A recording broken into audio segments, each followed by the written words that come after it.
한 나라에 옳은 말을 하는 사람이 사라지면 그 나라는 망할 수밖에 없습니다. 성경에는 그 사람을 의인이라고 합니다. 타락의 도시인 소돔과 고모라는 죄를 죄라고 말하는 의인 10명이 없어서 망했습니다. 예레미야는 예루살렘 성에 정의를 행하고 진리를 구하는 의인 1명이 없어서 망할 것이라고 했습니다. 엘리야는 우상 숭배와 악을 일삼던 아하방과 이세벨이라는 최고 권력자들과 싸울 때 도와주는 사람 1명도 없어 지쳐 죽으려고 하였습니다. 그때 하나님은 숨겨놓은 의인 7,000명이 있다고 했습니다. 그러나 그 7,000명이 한꺼번에 나타나 도와준다는 말이 아닙니다. 어쩌면 하나님은 한 명씩 계속 보낼지도 모릅니다. 이처럼 보냄을 받은 의인 선지자의 삶은 외롭고 힘듭니다. 예레미야는 이러한 선지자의 길을 잘 보여주고 있습니다. 오늘은 하나님이 보낸 선지자에 대하여 살펴보도록 하겠습니다. 첫째로 하나님이 보낸 선지자는 주신 말씀을 그대로 전합니다. 1절입니다. 유다의 왕 요시야의 아들 여호야김이 다스리기 시작한 때에 여호와께로부터 이 말씀이 임하여 이르시되, 예레미야는 7장에서 예루살렘 성전 입구에 서서 설교를 하였습니다.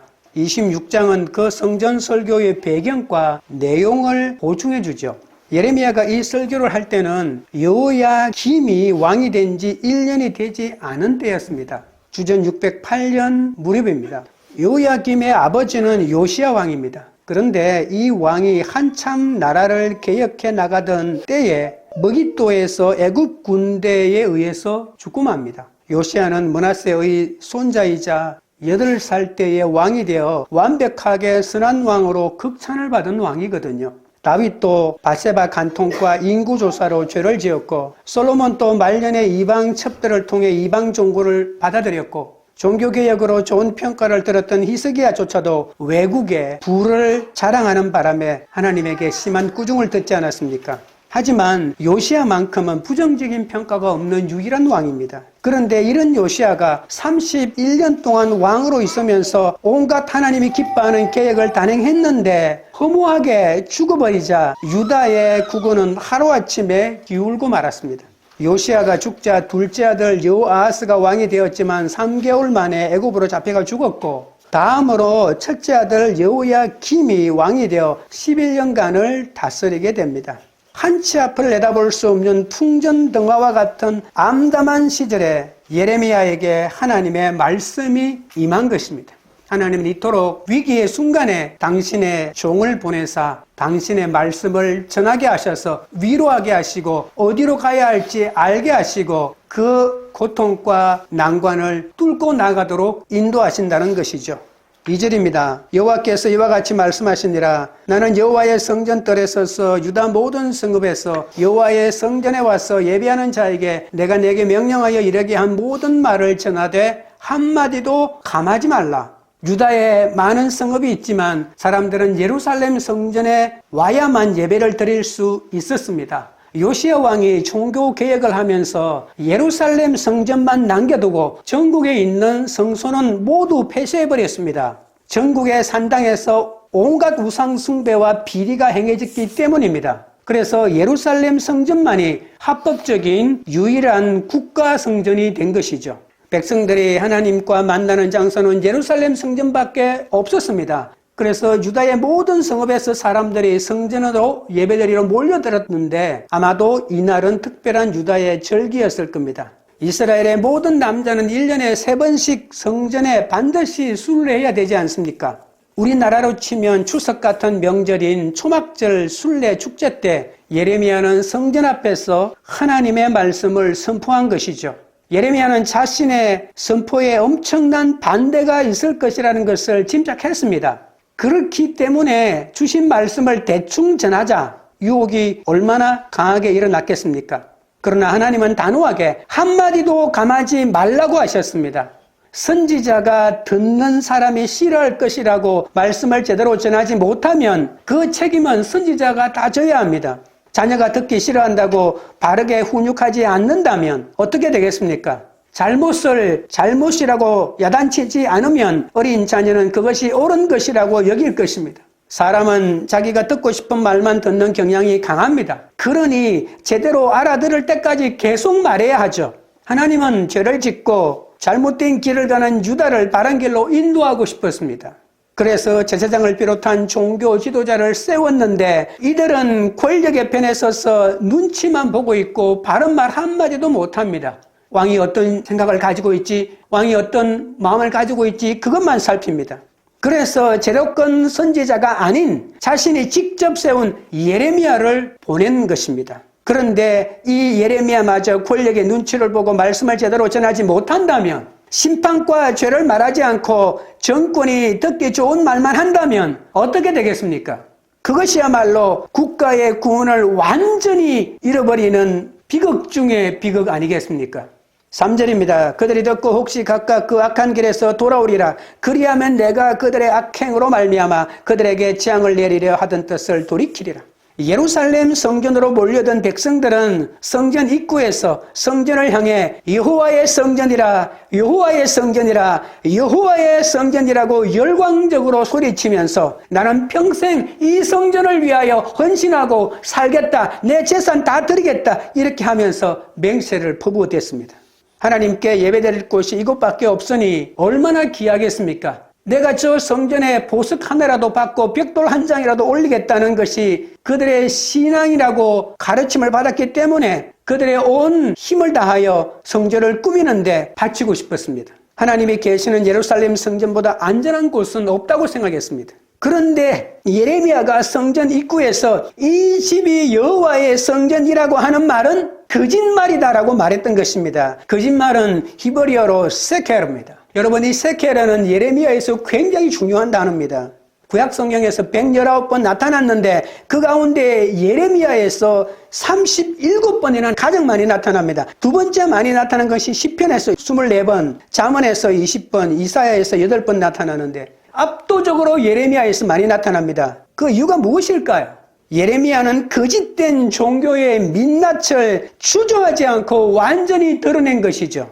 하나님은 이 성전에 안 계신다고 담대하게 선포하였던 것입니다. 전국에 100개의 성전이 있는데 이 성전에 안 계신다고 말하는 것이 그렇게 어려운 것은 아니겠죠. 그런데 모든 성전은 다 없어지고 예루살렘 성전 한 곳만 남아 있습니다. 이곳에 하나님이 없다면 이스라엘 종교는 없어지는 것이죠. 야훼 하나님은 없는 것입니다. 그런데도 예레미야가 이곳에 성전 이거 아니다라고 말합니다.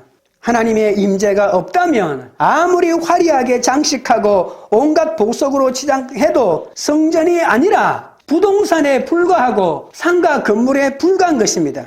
사람들은 크고 화려한 교회를 지어 놓으면 하나님은 무조건 그곳에 계신다고 생각합니다. 아니, 계셔야 된다고 생각합니다. 그러나 하나님의 임재는 하나님의 의무가 아니라 하나님의 주권입니다. 하나님은 언제든지 성전을 떠날 수도 있고 파괴되도록 내버려 둘 수도 있습니다. 교회도 마찬가지입니다. 교회 건물에 무슨 신비한 능력이 있다고 생각하여 교회를 크고 화려하게 짓는데 혈안이 되어 있습니다. 이것은 믿음이 아니라 미신입니다. 우리는 껍데기를 화려하게 포장하는 것보다 하나님의 말씀을 가감없이 선포해야 합니다. 좋은 영상시설에 안락한 의자에 온갖 편의시설을 갖추는 것이 중요한 것이 아니라 하나님이 주신 말씀을 한 톨도 잃어버리지 않고 그대로 전하는 의인됨 보냄받은 선지자가 중요한 것이죠.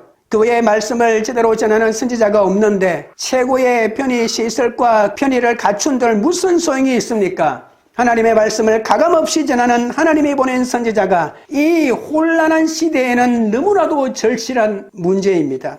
둘째는 하나님이 보낸 선지자는 하나님의 마음으로 말씀을 전합니다. 4절부터 6절입니다. 너는 그들에게 이와 같이 이르라. 여호와의 말씀에 너희가 나를 순종하지 아니하며 내가 너희 앞에 둔 내 율법을 행하지 아니하며 내가 너희에게 나의 종 선지자들을 꾸준히 보내 그들의 말을 순종하려고 하였으나 너희는 순종하지 아니하였느니라. 내가 이 성전을 실로같이 되게 하고 이 성을 세계 모든 민족의 저주거리가 되게 하리라 하셨느니라. 예레미야는 유다의 잘못을 과감하게 고발합니다. 하나님께 순종하지 않고 율법을 행하지 않고 선지자의 말도 듣지 않았다라고 진단합니다. 예레미야는 이런 죄악된 방식을 바꾸지 못하는 것이 바로 이 예루살렘 성전 때문이라고 진단합니다. 주전 701년에 아수르 왕 산헤립이 예루살렘을 침공했을 때 예루살렘 성전은 파괴되지 않고 기적적으로 살아남습니다. 본국에 쿠데타가 일어나 산헤립 왕이 모든 군대를 철수시킨 것이죠. 이때로부터 예루살렘은 절대로 무너지지 않는다는 신념이 생기기 시작했습니다. 그것이 확대되어서 시오니즘으로 변한 것입니다. 이런 신념을 가진 사람들 앞에서 예루살렘 성전이 실로같이 파괴된다고 하니 참을 수 없는 모욕으로 들렸던 것이죠. 성전 지도자들은 하나님이 축복하시며 그 이름을 두신 이 하나님의 직이 여기 있으니 이 성전에 와서 정성껏 제사를 드리면 삶을 어떻게 살든지 괜찮다고 가르치기 시작했습니다. 제사를 그럴듯하게 지내고 헌금을 많이 내면 너희들은 이미 구원이 보장된 사람들이라고 가르친 것이죠. 그러니 성전이야말로 백성들의 회개와 바른 삶을 가로막는 근본 원인이 될 수밖에 없지 않겠습니까? 6일 동안의 삶을 가르치지 않고 하루 주일에 교회에 와서 어떻게 행동하고 어떻게 예배 드리는가가 너희들의 구원과 관련됐다고 말합니다. 회사에 가서는 온갖 갑질을 하고 밑에 있는 사람들을 노예 부리듯이 부리고 돈을 벌기 위해서는 모든 법을 어기고 그렇게 살면서도 교회 와서는 거룩하게 주일을 지키고 헌금을 드리고 찬양을 드리면 하나님이 구원이 따놓은 당상이라고 여겼던 것입니다.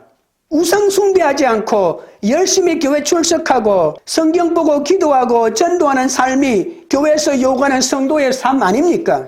가난한 이웃을 돌보는 하나님의 사랑과 불의를 행하는 권력자들에게 저하는 정의와 힘없는 자들의 인권을 차별 없이 이 땅에 펼쳐내는 공의를 외치지 않는데 종교적인 행위만 일삼는다고 해서 그것이 하나님이 기뻐하는 사람이겠습니까?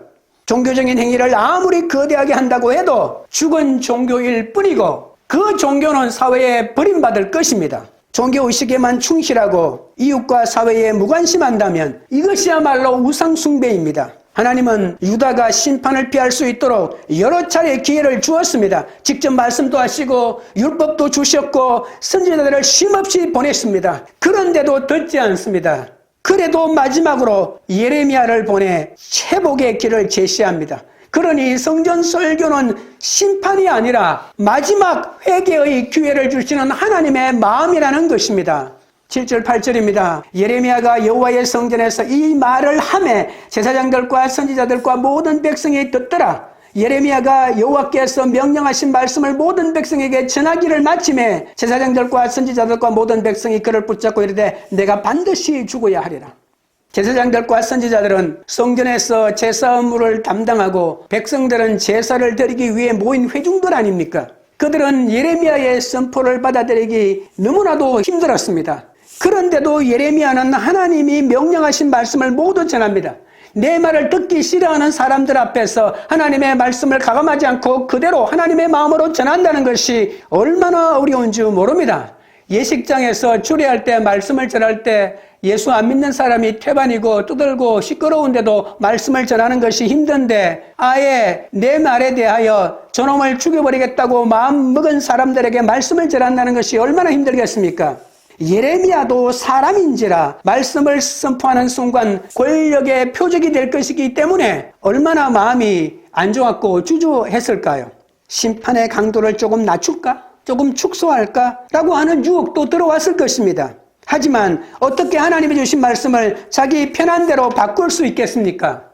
하나님이 주신 말씀은 그대로 전할 수밖에 없습니다. 말씀을 왜곡하는 순간 예레미야는 하나님의 종이 아니라 권력과 정권의 노예가 될 것입니다. 예레미야의 선포가 끝나자마자 제사장들과 선지자들과 백성들이 늑달같이 달려들어 체포합니다. 살기가 등등하여 예레미야를 죽이려고 합니다. 내가 반드시 죽어야 하리라. 이 말은 재판 용어인데 너는 사형 선고감이야 라고 하는 말입니다. 정식 재판도 열리지 않았는데 흥분한 군중들은 예레미야를 사형시켜야 한다고 소리칩니다. 예수님을 십자가에 못 박으라고 소리친 군중들과 다를 바가 무엇이 있겠습니까? 9절입니다. 어찌하여 내가 여호와의 이름을 의지하고 예언하여 이르기를 이 성전이 실로같이 되겠고 이 성이 황폐하여 주민이 없으리라 하느냐 하며 그 모든 백성이 여호와의 성전에서 예레미야를 향하여 모여드니라. 여호와의 이름을 의지하고 예언하는 이것은 거짓 선지자에게 붙이는 말입니다.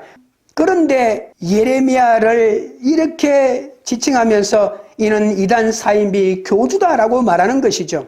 신명기 18장 20절에 만일 어떤 선지자가 내가 전하라고 명령하지 아니한 말을 제 마음대로 내 이름으로 전하든지 다른 신들의 이름으로 말하면 그 선지자는 죽임을 당하리라고 했습니다. 옆에 있는 율법에 명통한 자들이 이 구절을 들어대면서 봐라, 성경에 저놈을 죽이라고 했다. 저놈을 죽이자. 하나님의 주신 말씀도 없는데 하나님의 이름으로 전하다니 저놈을 그냥 둘 수는 없다고 했던 것입니다.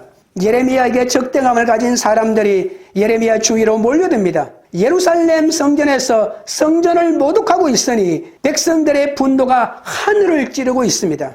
백성들은 예레미야가 자신들을 향해 하나님의 말씀을 듣지 않고 율법을 행하지 않고 하나님이 보낸 선지자의 말에 순종하지 않는 자들에게 심판을 내릴 것이다라고 말하자 이놈 너야말로 심판당해야 한다. 이놈을 반드시 죽여 하나님의 심판을 우리가 행하자라고 말했던 것입니다. 실로 성전은 무너져 폐허가 된 지 오래입니다. 실로는 이스라엘 백성들이 가나안으로 들어온 후 사사시대부터 하나님의 법궤를 안치한 유서 깊은 성소입니다. 엘리와 사무엘이 바로 이 실로 성소의 책임자 아니었습니까?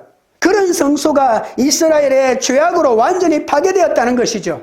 그러므로 실로 성소는 하나님의 말씀을 듣지 않다가 파괴된 성소의 대표적인 예가 되었습니다.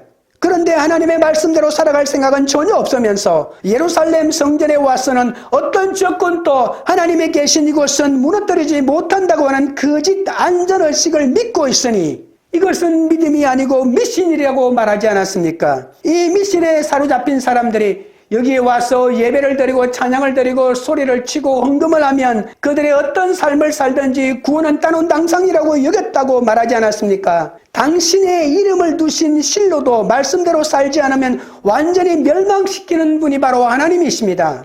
하나님 앞에 어떤 사람도 어떤 장소도 치유의 법권이 될 수 없습니다. 죄악으로 가득 찬 곳은 이미 거룩한 성소가 아닙니다. 하나님 또 그곳에 안 계십니다. 유다의 몰락과 패망으로 역사의 교훈을 얻어야 합니다. 역사는 찬란한 구원의 역사보다 처참한 패배의 역사가 더 큰 깨달음을 준다는 건 모르십니까? 역사에서 배우지 못하고 선대의 죄를 되풀이해야 하는 국가와 개인에게 어떤 미래가 있겠습니까? 예레미야는 목숨을 내놓고 말씀을 전하고 있습니다. 적개심에 불타서 악의적으로 선포하는 게 아닙니다. 하나님의 마음을 그대로 전하고 있는 것이죠. 예레미야를 우리는 눈물의 선지자라고 합니다. 마음이 여리고 섬세해서 많이 운다는 말이 아닙니다. 하나님의 마음이 그대로 예레미야의 심장 속으로 들어왔기 때문입니다. 예레미야는 심약에서 우는 것이 아니라 하나님의 마음을 그대로 보여주기 위해서 울고 있는 것이죠. 하나님의 울음을 대신 울고 있는 사람입니다. 예레미야 13장 17절에 너희가 이를 듣지 아니하면 나의 심령이 너희 교만으로 말미암아 은밀한 곳에서 울 것이며 여호와의 양떼가 사로잡힘으로 말미암아 눈물을 흘려 통곡하리라. 또 예레미야 14장 17절에 너는 이 말로 그들에게 이르라. 내 눈이 밤낮으로 그치지 아니하고 눈물을 흘리리니 이는 처녀 딸 내 백성이 큰 파멸로 중한 상처로 말미암아 망함이라고 했습니다. 예레미야가 운다고 했습니까? 하나님이 내가 운다고 하지 않았습니까? 내 딸, 내 처녀 딸, 내 백성이 망하고 있기 때문에 내가 울 수밖에 없다고 하나님이 말하지 않습니까? 하나님의 울음을 어떻게 알 수 있습니까? 예레미야가 대신 보여주는 것이죠. 하나님이 보낸 선지자는 하나님의 마음이 내 가슴으로 들어온 사람입니다. 이스라엘이 싫어서 심판을 외치는 것이 아닙니다. 처녀 딸, 내 백성이 죽어가는데 어떤 애비가 그냥 보고만 있겠습니까? 예레미야는 어린 딸을 잃어버린 아버지 하나님의 심정으로 말씀을 전하고 있는 것이죠. 적개심이 아닙니다. 돌아오라고. 아버지의 심정을 깨달으라고. 중환병에 걸린 외동딸을 살리기 위한 하나님이 아버지로서의 절규를 제발 좀 들으라고 예레미야를 통해서 외치고 있는 것입니다. 셋째는 권력과 타협하지 않습니다. 10절부터 11절입니다. 유다의 고관들이 이 말을 듣고 왕궁에서 여호와의 성전으로 올라가 여호와의 성전 새 대문의 입구에 앉음에 제사장들과 선지자들이 고관들과 모든 백성에게 말하여 이르되 이 사람은 죽는 것이 합당하니 너희 귀로 들음같이 이 성에 관하여 예언하였습니다. 성전 권력자들과 회중들이 예레미야를 고발하는 장면입니다. 예레미야는 군중들에 둘러싸여 생명이 위태로워졌습니다. 그 순간 고관들이 왕궁에서 나와 이것은 이렇게 함부로 죽여서는 안 되고 적절한 법적 절차를 밟아야 한다고 설득합니다. 그래서 여호와의 성전 새 대문의 입구에 모든 사람이 몰려듭니다. 이곳은 바로 법정이 열리는 곳입니다. 이스라엘 재판은 성문에서 이루어졌거든요. 새 대문 입구에 있는 의자에 재판관이 앉습니다. 예레미야는 이곳에서 신문을 받습니다. 제사장들과 선지자들은 고발자고 고관들은 재판관이고 백성들은 목격자가 됩니다. 수많은 고발자가 등장하여 한결같이 예레미야가 성전 파괴를 획책하는 말을 자신의 두 귀로 똑똑히 들었다고 증언합니다. 예레미야에게 남은 것은 사형밖에 없습니다. 아무도 자기 편을 들어주지 않습니다. 12절 13절입니다. 예레미야가 모든 고관과 백성에게 말하여 이르되 여호와께서 나를 보내사 너희가 들은 바 모든 말로 이 성전과 이 성을 향하여 예언하게 하셨느니라. 그런즉 너희는 모든 길과 행위를 고치고 너희 하나님 여호와의 목소리를 청종하라. 그리하면 여호와께서 너희에게 선언하신 재앙에 대하여 뜻을 돌이키시리라. 고발자들의 기소 내용을 듣고 예레미야는 어떤 변호인의 조력 없이 자신이 직접 변호를 시작합니다. 성전 파괴와 예루살렘의 멸망은 내가 자다가 지어낸 말이 아니다. 하나님이 주셨다. 하나님이 주셔서 선포하라고 했다. 그리고 이 말씀의 본래의 취지는 재앙이 아니라 구원의 기회를 주는 하나님의 배려다. 이 말을 들으면 너희는 구원받을 것이다. 왜 하나님의 마음을 모르느냐? 자신의 생명을 살리기 위해서 거짓 증언하지 않고 회피하지도 않고 다시 한 번 더 하나님이 주신 말씀을 당당하게 그 재판정에서 마치 바울을 같이 선포하고 있는 모습을 보십시오. 너무 늦기 전에 하나님의 말씀을 듣고 회개하고 돌아오라. 그러면 너희들은 살아날 것이다. 하나님의 이 모든 재앙이 없던 걸로 될 것이고 예루살렘 성전도 무너지지 않을 것이다. 여러분, 하지만 이 말이 그 권력자들의 귀에 들어갈까요? 그들은 이미 죽이기로 작정했습니다. 어떠한 증거가 나오더라도 저놈은 죽여야 한다. 저놈은 전과 사범이다. 라고 못을 박으면서 반드시 죽이기로 작정했으니 빠져나올 길이 없습니다. 그래도 예레미야는 굴하지 않고 권력자들과 타협하지 않고 권력자들에게 자기의 목숨을 구걸하지 않고 담대하게 자신의 목소리를 외치고 있습니다. 14절 15절입니다. 보라, 나는 너희 손에 있으니 너희 의견에 좋은 대로 옳은 대로 하려니와 너희는 분명히 알아라. 너희가 나를 죽이면 반드시 무죄한 피를 너희 몸과 이 성과 이 성 주민에게 돌리는 것이니라. 이는 여호와께서 진실로 나를 보내사 이 모든 말을 너희 귀에 말하게 하셨음이라. 모든 변론을 마친 예레미야는 모든 것은 당신들 손에 있으니 죽이든지 살리든지 마음대로 하라고 합니다. 하지만 그것은 너희들이 마음대로 못할 것이다. 무죄한 자를 죽인 그 죗값은 너희들이 반드시 물어야 할 것이라고 외칩니다.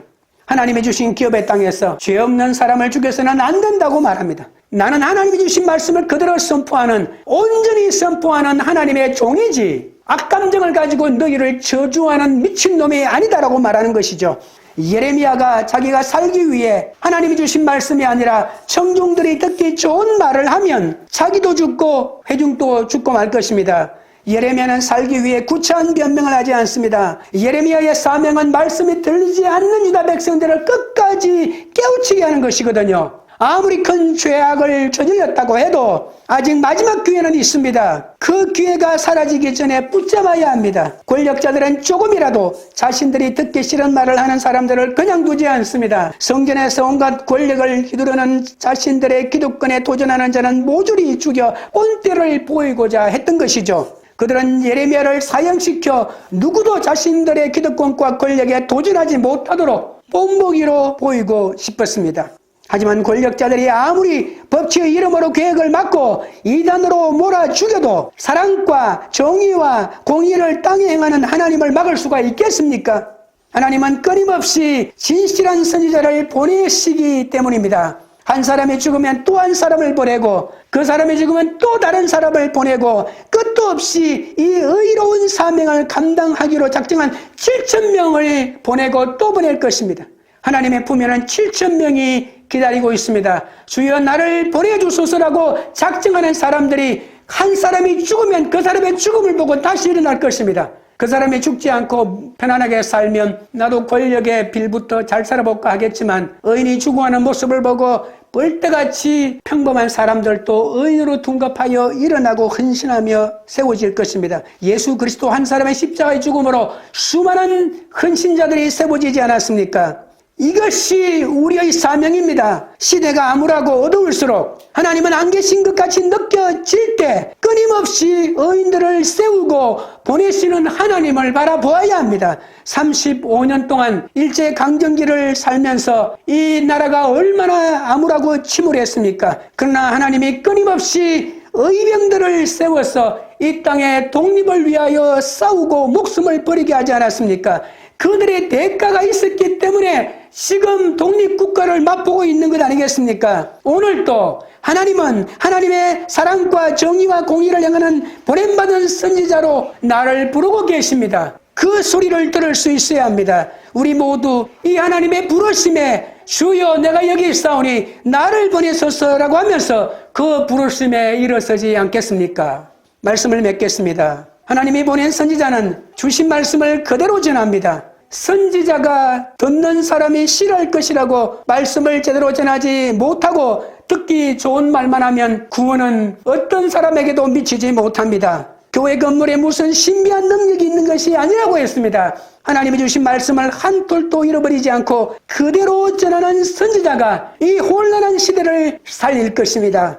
하나님이 보낸 선지자는 하나님의 마음으로 말씀을 전합니다. 예레미야는 마음이 여리고 섬세해서 많이 운 것이 아닙니다. 하나님의 마음이 예레미야의 심장 속으로 빨려 들어왔기 때문입니다. 하나님이 보낸 선지자는 하나님의 마음이 내 가슴으로 들어온 사람입니다. 이스라엘이 싫어서 심판을 외친 것이 아닙니다. 어린 딸이 죽어가는데 보고만 있을 아버지가 어디 있겠습니까? 예레미야처럼 죽어가는 어린 딸을 보고 있는 하나님 아버지의 심정으로 하나님의 말씀을 전해야 할 것입니다. 하나님이 보낸 선지자는 권력과 타협하지 않습니다. 시대가 암울하고 어두울수록 하나님은 끊임없이 당신의 선지자를 보내십니다. 어떤 권력자의 눈치도 보지 않고 하나님의 사랑과 정의와 공의를 전하는 선지자의 삶을 감당하시기 바랍니다. 찬양하고 기도드리겠습니다. 하나님 아버지여, 사람들이 듣기 싫어할 것이라고 미리 짐작하고 말씀을 제대로 전하지 못하고 담대하게 전하지 못하고 그들의 눈치를 보면서 듣기 좋은 말만 한 적이 많았사오니 나를 불쌍히 여겨 주시옵소서. 이 혼란한 시대에 하나님의 주신 말씀을 한 톨도 잃어버리지 않고 그대로 전하여 선지자의 삶을 살아갈 수 있도록 붙들어 주시옵소서. 하나님의 마음이 우리의 심장 속에 들어와 죽어가는 딸을 보는 아비의 심장으로 예수를 그리스도라고 전하라고 하셨사오니 하나님 우리 아버지여, 그 간절한 아비의 마음을 우리에게도 허락하여 주시옵소서. 예레미야에게 허락하신 죽어가는 딸을 보는 심정으로 복음을 전할 수 있는 그 간절한 마음을 주여 우리에게도 허락하여 주옵소서. 시대가 암울하고 어두울수록 하나님은 끊임없이 당신의 선지자를 보낸다고 했습니다. 하나님이여, 이 나라가 암울하고 혼란합니다. 어떻게 하면 이 혼돈이 끝날까 해도 끊임없는 바라가는 사람이 일어나 온 국민을 혼돈으로 몰고 가고 있사오니 주여 이 땅에도 당신의 선지자를 보내시옵소서. 아니 하나님, 우리 한 사람 한 사람을 어떤 권력자의 눈치도 보지 않고 하나님의 사랑과 정의와 공의를 드러내는 그 한 사람의 하나님이 보내서는 선지자가 되어 사명을 감당할 수 있도록 우리를 강하게 하시고 담대하게 만들어 주시옵소서. 광교리들 교회가 하나님이 보낸 선지자의 마음으로 주신 말씀을 하나님의 마음으로 그대로 전하는 공동체가 되게 하여 주옵소서.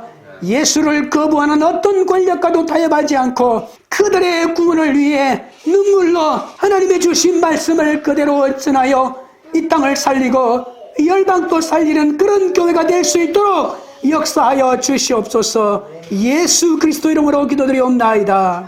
아멘.